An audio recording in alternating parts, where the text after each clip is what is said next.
29 anos. Participei do MCJ 2002 2003 na Nossa Senhora do Livramento. O meu retiro foi em 2003 na Nossa Senhora da Medianeira, se não me engano. Bom,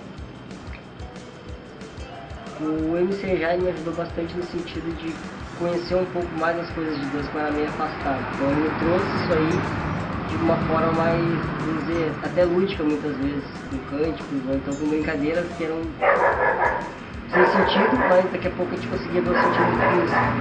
E eu acho que no retiro, quando eu participei, eles procuraram aproximar bem isso aí, que era no início da década e o pessoal estava tentando fazer esse movimento carismático crescer mais, então isso aí aproximou mais, vamos dizer assim, eu da igreja, eu de Deus, e eu acho que levei pra vida os ensinamentos que eu tive ali, né? Como tudo que a gente aprende hoje em dia.